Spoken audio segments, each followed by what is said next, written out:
Warning, this video contains scenes of a guitar being taken apart. If that sort of thing upsets you, then you might want to sit this one out.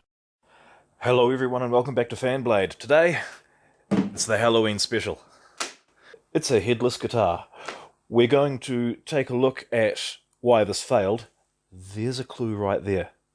We're going to do a full autopsy on this instrument, and I'm going to explain to you why it can't actually be repaired, and why it's not worth repairing. So it's a fairly classic headstock break, typical case of a cheap instrument under tension in a car on a hot day, took it out of the bag, headstock's snapped off. There's a couple of reasons why this happens. The first reason is because I'm willing to bet my life that when we sand all of this finish off, there will be no scarf joint. And the reason is because if you follow a line of the neck all the way down, it follows the line of the break perfectly. If there was a scarf joint, let's say there was a scarf joint that happened sort of around here somewhere, then the angle of the grain would be following the headstock and the break would be on that angle, but it's not, it's there. Therefore, no scarf joint, bad. Secondly, this wood is extremely soft. This, to me, looks like some sort of mahogany. They make necks out of mahogany all the time, and yes, they do break off. This one looks extremely soft. In fact, if I can even just push in there. That takes no effort at all to just dig chunks out of it. It's basically one step above balsa wood. Now, mahogany, you say? Yes, I do. Doesn't look anywhere near dark enough to be mahogany. Well, it is. Here's what we've got. This is a piece of red oak. And what we've got here is, clearly you can see the darker wood is the heartwood and the lighter wood is the sapwood. This is what we have here. This here.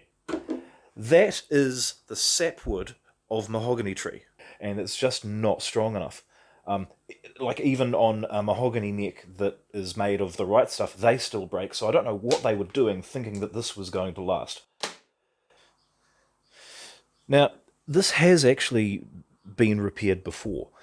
Unfortunately, the repair didn't take, because the reason I'm guessing the repair didn't take is because this is such soft wood. When it got broken initially, what's happened is that the wood has fractured. And what I did initially was glue that back together, where I still had these two fractures here, because it hasn't broken on the glue line where I glued it up. It's broken right next to it. So any further attempts to fix this it's absolutely not going to work, and you wouldn't even bother anyway. It's just take far too long, and it would just break again because it's like, it's made of nothing. So what we're going to do with this guitar is we're going to harvest it for parts, because those tuners don't look too bad, except for the logo on them. And then we'll see about the rest of the guitar, and what that's made of, and what we can learn from it.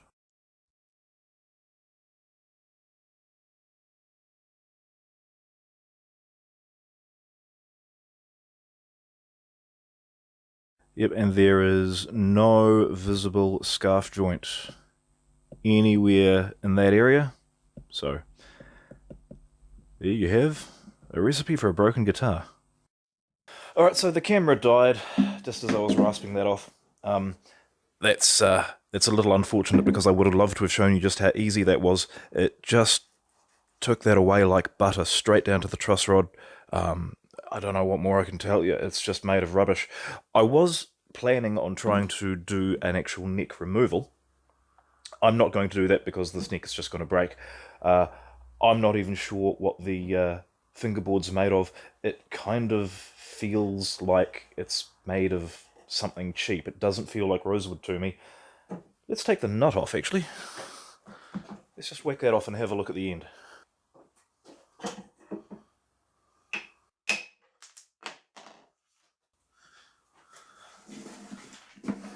Okay, so that is actual timber. I thought for a second it might have been plywood, because I have seen cheap guitars that just have a cheap plywood board stained brown. But that is actual timber. Okay, that's good. The bridge, however, quite honestly, that to me looks like pine stained brown.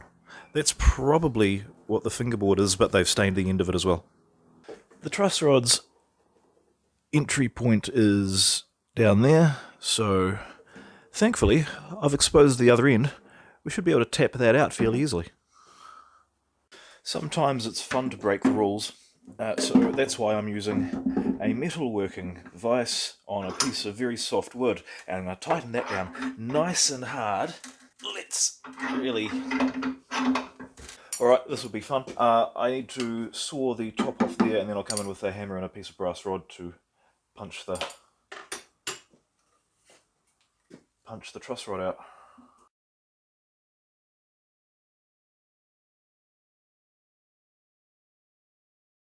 Okay, so the truss rod is loose. It wouldn't come all the way out because it's hitting the cross bracing on the inside of the body there.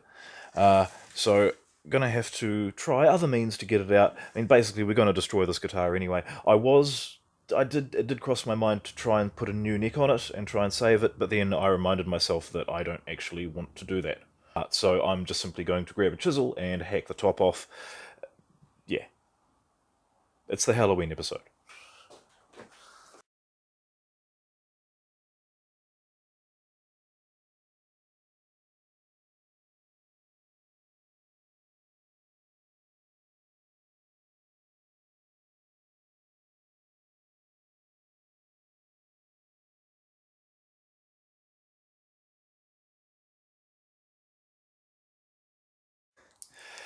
So this is really quite interesting here. This is the truss rod. We got it out. Have a look at how much back bow is on there. Bearing like that's where I hit it with the rasp. So this face here was the front of the guitar, the fingerboard side. Have a look at how much back bow we've got on there. That's how tight this needed to be in order to stop the neck from bending. That's how soft that neck was. It was that they needed to have this wound so far back. That's absurd. Let's straighten that out.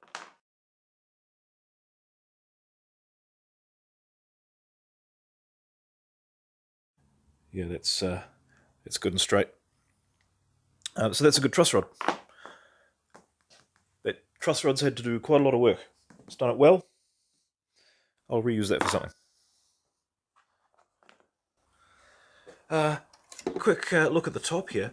I'm actually very surprised to see that this is spruce plywood.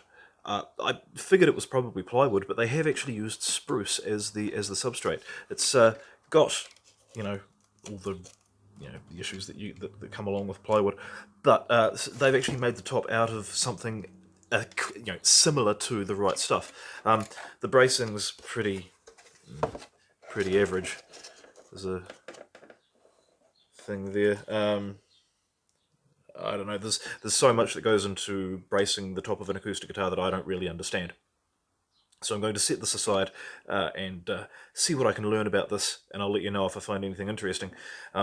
So that's the top. The back is rubbish. That's just probably just pine.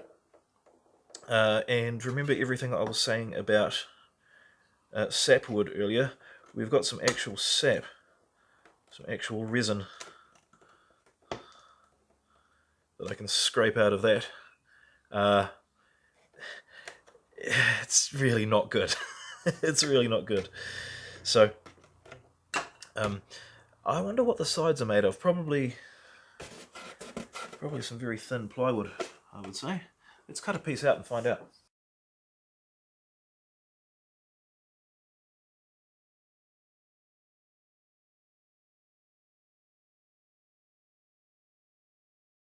Yeah, that looks like plywood to me. Just the cheap stuff.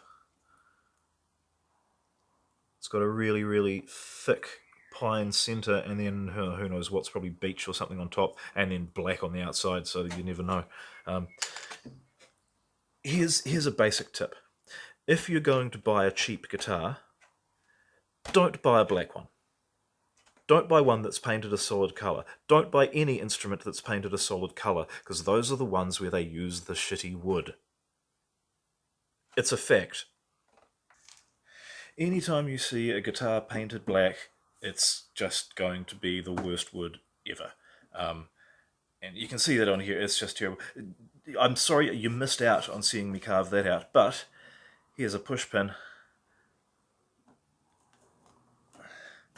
This thing may as well have been made of cork.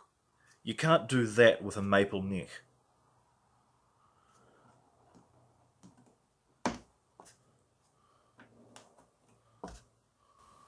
So there it is, there's not really much more to say. I'm going to salvage the tuners, I'm going to salvage the strap buttons, and I've got the truss rod over there.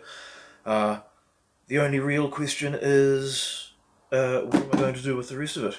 Well, not a hell of a lot. There's actually nothing I can do with it, there's nothing I want to do with it, so how am I going to end this video?